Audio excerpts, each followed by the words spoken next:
ನಮಸ್ಕಾರ ಎಲ್ಲರಿಗೂ. ಇವತ್ತಿನ ಈ ಚರ್ಚೆಗೆ ಸ್ವಾಗತ. ಎಸ್ಐಪಿ ಹೂಡಿಕೆದಾರರಿಗೆ ಈಗ ಒಂದು ದೊಡ್ಡ ನಿರಾಸೆ ಕಾಡ್ತಿದೆ. ಯಾಕಂದ್ರೆ ಎಷ್ಟೋ ತಿಂಗಳುಗಳಿಂದ ಮಾರುಕಟ್ಟೆ ಒಂದೇ ಕಡೆ ನಿಂತಿದೆ. ಇವತ್ತು ಇದರ ಬಗ್ಗೆನೇ ಮಾತಾಡೋಣ. ಕಳೆದ 1.5 ವರ್ಷದಿಂದ ಮಾರ್ಕೆಟ್ ಜಾಗ ಬಿಟ್ಟು ಕದಲೇ ಇಲ್ಲ. ಕೆಲವೊಮ್ಮೆ ರಿಟರ್ನ್ಸ್ ನೆಗೆಟಿವ್ ಬೇರೆ. ಒಂದು ಕಡೆ ವ್ಯಾಲ್ಯೂಯೇಷನ್ ಜಾಸ್ತಿ ಅಂತಾರೆ, ಇನ್ನೊಂದು ಕಡೆ ಯುದ್ಧ, ಟ್ಯಾರಿಫ್ ಅಂತಾರೆ. ಇದೆಲ್ಲ ನೋಡಿದ್ಮೇಲೆ ನನ್ನ ಎಸ್ಐಪಿ ನಿಲ್ಲಿಸಿಬಿಡೋದೇ ಒಳ್ಳೇದು ಅಂತ ಅನ್ಸೋದು ತುಂಬಾನೇ ಸಹಜ.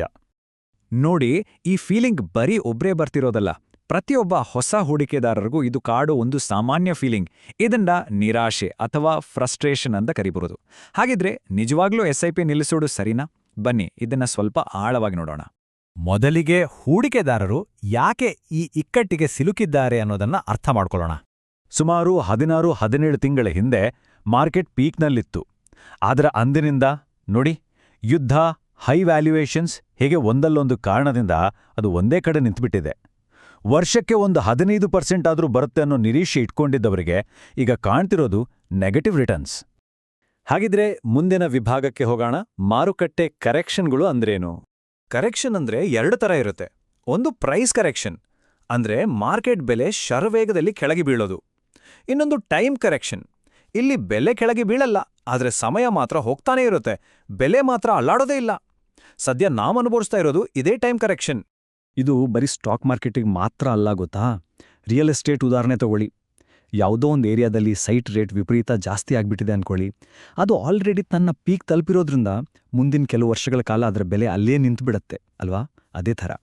ಸರಿ, ಈಗ ಇತಿಹಾಸದಿಂದ ಒಂದು ಪಾಠ ಕಲಿಯೋಣ.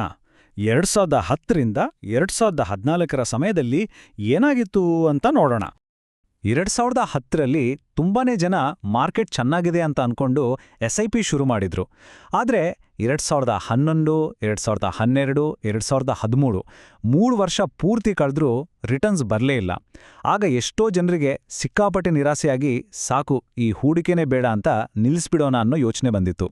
ಈ ಸ್ಲೈಡ್ನಲ್ಲಿರೋ ನಂಬರ್ಸ್ ನೋಡಿ.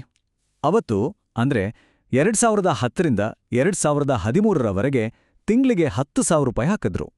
3 ವರ್ಷಕ್ಕೆ ಒಟ್ಟು 3.6 ಲಕ್ಷ ಹೂಡಿಕೆ ಆಗಿತ್ತು. ಆದರೆ ರಿಟರ್ನ್ಸ್ ನೋಡಿ, ಫ್ಲೆಕ್ಸಿ ಕ್ಯಾಪ್ನಲ್ಲಿ ಕೇವಲ 0.21%, ಅಂದ್ರೆ ಅಸಲು ಕೂಡ ವಾಪಸ್ ಬಂದಿಲ್ಲ. ಮಿಡ್ ಕ್ಯಾಪ್ನಲ್ಲಂತೂ ಕೇವಲ 2.97%. ಇದು ಸದ್ಯದ ಪರಿಸ್ಥಿತಿಯನ್ನೇ ನೆನಪಿಸುತ್ತಲ್ವಾ? ಇದನ್ನೆಲ್ಲ ನೋಡಿದ್ರೆ ಛೇ, ಎಷ್ಟು ಬೋರಿಂಗ್ ಇದೋ ಅಂತ ಅನ್ಸೋದು ಗ್ಯಾರಂಟಿ ಅಲ್ವಾ? ಆದ್ರೆ ಕೇವಲ ಇನ್ನೊಂದೇ ಒಂದು ವರ್ಷದಲ್ಲಿ ನಡೆದಿದ್ದೇ ಒಂದು ಪವಾಡ. ನೋಡಿಲಿ, ಇನ್ನೊಂದು ವರ್ಷ, just 1 more year SIP continue ಮಾಡೋದಕ್ಕೆ ಏನಾಯ್ತು ಅಂತ. ಲಾರ್ಜ್ ಕ್ಯಾಪ್ನ ರಿಟರ್ನ್ 9%ಇಂದ ಸೀದಾ 23%ಗೆ ಜಂಪ್ ಆಯಿತು. Mid cap 33%. Or small cap, wow, 4.8 ಲ್ಯಾಕ್ಸ್ದ ಹೂಡಿಕೆ 10 ಲ್ಯಾಕ್ಸ್ ದಾಟಿತ್ತು. ಅಂದ್ರೆ XIRR ಬರೋಬ್ಬರಿ 40%. ಯಾಕಂದ್ರೆ 2014ರಲ್ಲಿ ಮಾರ್ಕೆಟ್ ರಾಕೆಟ್ ಥರ ಮೇಲೆ ಹೋಯಿತು. ಈ ಚಾರ್ಟ್ ನೋಡಿದ್ರೆ ಇನ್ನೂ ಕ್ಲಿಯರ್ ಆಗುತ್ತೆ. 3 ವರ್ಷದ XIRR ಕೇವಲ 7% ಇತ್ತು. ಆದರೆ ಇನ್ನೊಂದೇ 1 ವರ್ಷ ತಾಳ್ಮೆಯಿಂದ ಕಾದಿದ್ದಕ್ಕೆ 4 ವರ್ಷದ XIRR 40% ಆಗೋಯ್ತು. ನೋಡಿ, ತಾಳ್ಮೆಗೆ ಸಿಕ್ಕ ಪ್ರತಿಫಲ ಇದು. ಸರಿ, ಹಾಗಾದ್ರೆ ಈ ಮ್ಯಾಜಿಕ್ ಆಗಿದ್ದು ಹೇಗೆ? ಅದೇ ನಮ್ಮ ಮುಂದಿನ ವಿಭಾಗ, ಎಸ್ಐಪಿಯ ಸೂಪರ್ ಪವರ್. ಇದಕ್ಕೆ ಕಾರಣ ರೂಪಿ ಕಾಸ್ಟ್ ಆವರೇಜಿಂಗ್ ಅನ್ನೋ ಒಂದು ಅದ್ಭುತ ತಂತ್ರ. ಇದರ ಸಿಂಪಲ್ ಅರ್ಥ ಏನು ಅಂದ್ರೆ, ಮಾರುಕಟ್ಟೆ ಬಿದ್ದಾಗ ನಮ್ಮ ಅದೇ ದುಡ್ಡಿಗೆ ಜಾಸ್ತಿ ಯೂನಿಟ್ಗಳು ಸಿಗ್ತವೆ. ಹಾಗಾಗಿ ಮಾರುಕಟ್ಟೆ ಕುಸಿತ ಅನ್ನೋದು ಎಸ್ಐಪಿ ಹೂಡಿಕೆದಾರರಿಗೆ ಒಂದು ದೊಡ್ಡ ಅವಕಾಶ. ಇನ್ನೂ ಸರಳವಾಗಿ ಹೇಳ್ದಕ್ಕಾ, ನೋಡಿ, ಮಾರ್ಕೆಟ್ ಚೆನ್ನಾಗಿ ಮೇಲ್ಹೋದಾಗ ನಿಮ್ಮ 10,000 ರೂಪಾಯಿಗೆ 100 ಯೂನಿಟ್ ಸಿಗುತ್ತೆ ಅಂದ್ಕೊಳ್ಳಿ. ಆದರೆ ಮಾರ್ಕೆಟ್ ಬಿದ್ದಾಗ ಅದೇ 10,000 ರೂಪಾಯಿಗೆ 125 ಯೂನಿಟ್ ಸಿಗ್ಬೋದು. ಅಂದ್ರೆ ನಿಮ್ಗೆ ಯೂನಿಟ್ಗಳು ಡಿಸ್ಕೌಂಟ್ ರೇಟಲ್ಲಿ ಸಿಕ್ಕಾಗೆ.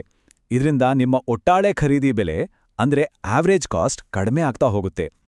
ಸರಿ, ಈಗ ಕೊನೆಯ ವಿಭಾಗಕ್ಕೆ ಬರೋಣ, ದೀರ್ಘಾವಧಿಯ ದೃಷ್ಟಿಕೋನ. ಇದೆಲ್ಲದರಿಂದ ನಾವು ಕಲಿಬೇಕಾದ ಪಾಠವಾದ್ರೂ ಏನು? ಮಾರುಕಟ್ಟೆ ಡೌನ್ ಆಗಿದೆ ಅಂತ ಎಸ್ಐಪಿ ನಿಲ್ಸೋದು, 6 ಪ್ಯಾಕ್ ಬರಲಿಲ್ಲ ಅಂತ 15 ದಿನಕ್ಕೆ ಜಿಮ್ ಬಿಟ್ಟಾಗೆ ಅಲ್ವಾ?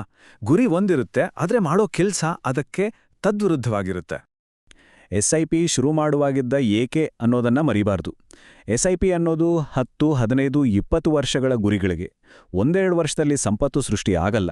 ಹಾಗಾಗಿ ಈ ಮಾರುಕಟ್ಟೆ ಹಂತವನ್ನ ಒಂದು ನಷ್ಟ ಅಂತ ನೋಡೋ ಬದಲು ಮಾರುಕಟ್ಟೆ ಹೇಗೆ ಕೆಲಸ ಮಾಡುತ್ತೆ ಅಂತ ತಾಳ್ಮೆಯಿಂದ ಕಲಿಯೋಕ್ ಸಿಕ್ಕ ಒಂದು ಪಾಠ ಅಂತ ಭಾವಿಸ್ಬೇಕು.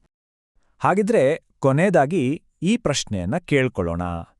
ಮಾರುಕಟ್ಟೆ ನಮ್ಮ ತಾಳ್ಮೆಯನ್ನ ಪರೀಕ್ಷೆ ಮಾಡ್ತಿದೆಯಾ ಅಥವಾ ಕಡಿಮೆ ಬೆಲೆಯಲ್ಲಿ ಹೆಚ್ಚು ಯೂನಿಟ್ಗಳನ್ನ ಕೊಳ್ಳೋಕ್ಕೆ ಒಂದು ಸುವರ್ಣ ಅವಕಾಶ ಕೊಡ್ತಿದೆಯಾ? ಯೋಚನೆ ಮಾಡಬೇಕಾದ ವಿಷಯ.